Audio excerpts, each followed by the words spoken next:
Linda, combien?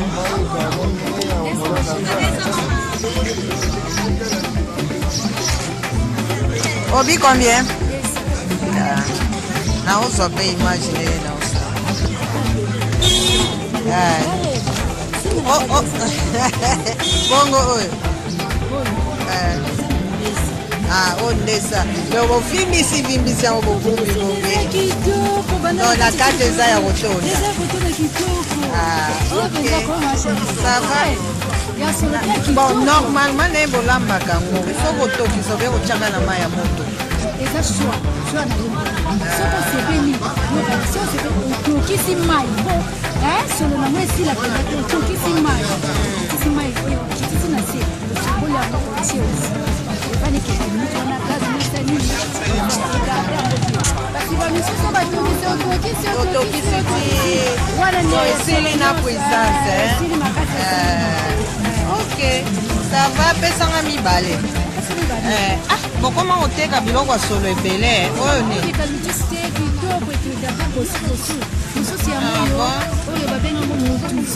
Mutozo petit kaka. Wana peka kosopa kama ya moto bien kotokisa. Mutozo ya kosu ya bana. Ofini kaka.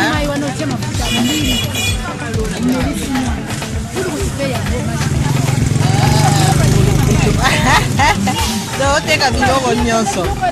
Bongo on combien? Biloko la biso mboka. On est cactus. Ok. C'est bon, telanga nanu sinda. Sinda ya pesa.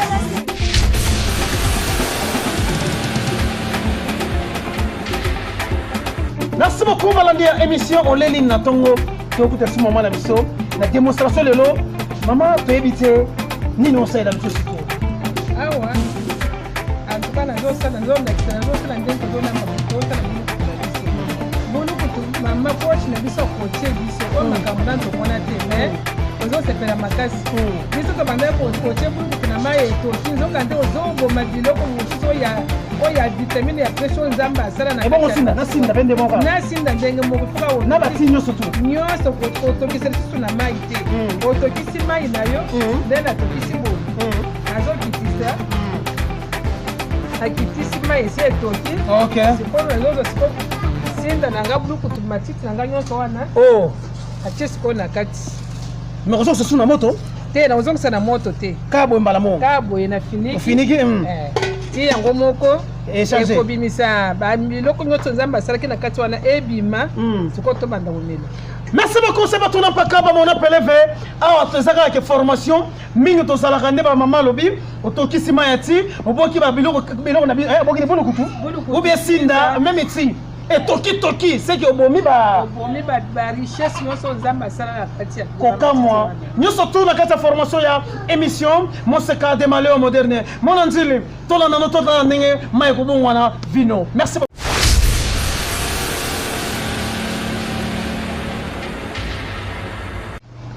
Merci beaucoup mon anzila tongo maman l'exception de mai et bon wani vino kokamo wapi fungola ngototala komi ba ki kondi basi ça ba tout l'empaka pe ba mona peleve quand ndenga na yebisa kibino mama coacher biso vraiment to éviter suka mwana nzili yango nde makambo c'était mai etoka otie ba biloko nyonso na kati wana ebimi bien vitamine nyonso nzamba sala.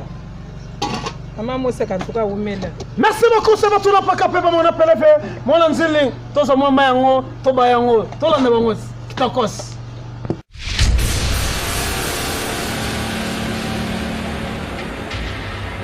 Bonjour papa. Bonjour. Lelo na mbibino be invité na ngai. Émission lelo ezali bolieli ni na tongo. Déjeuner lourd. Nazo présenter bino crème nanga vanille, crème nanga caramel. Merci. Bulu kutu na ngai ne coach na bisa na kisa biso. Na tema nanga na moto na tokisi. Na kitisi na te bulu kutu après 10 minutes. Na bimisi bulu kutu na ngai. Po coach na bisa traîner bisa lo biloko naturel etika kaka naturel. Bon appétit. Merci nous on tout na siko. Est-ce que et salamika na bilu moto salango? Moto mona ngo mingi na ba maison yebi. Bon ce n'est que normal pour tout na bongo mona oka na ba maison mais quand na biso kocha biso Alexa biso na alimentation na ba nini na ba supermarché na ba nini na ba pâtisserie mais quand na biso nem ta kocha biso partir poto bilile comme na ba téléphone yango formé biso moto komi ko sala na kata restaurant na biso malewa. Merci beaucoup maman. Merci beaucoup. Bon appétit. OK.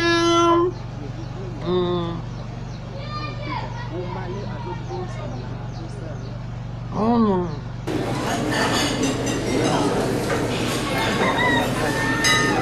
Oh non.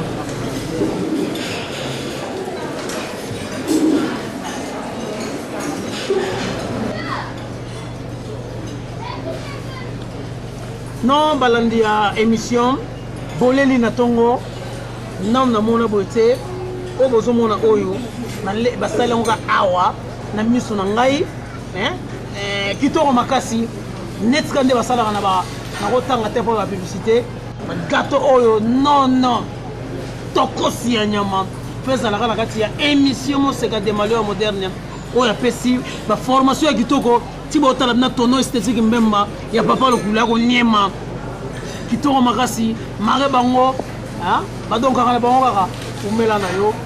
Merci beaucoup mon Andini tolanda bango côté ba okende merci.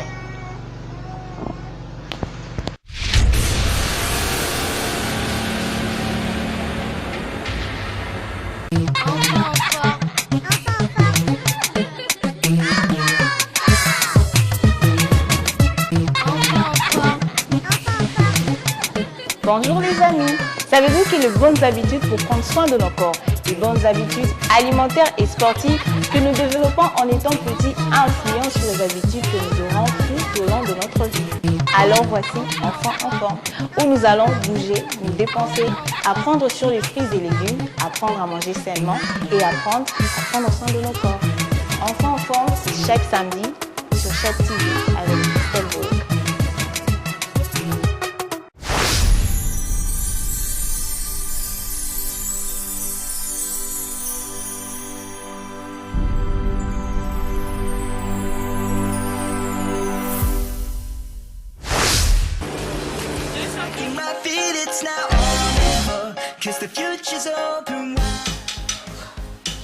Très heureux de vous retrouver très nombreux, le fidèle l'émission Moseka de Malewa moderne.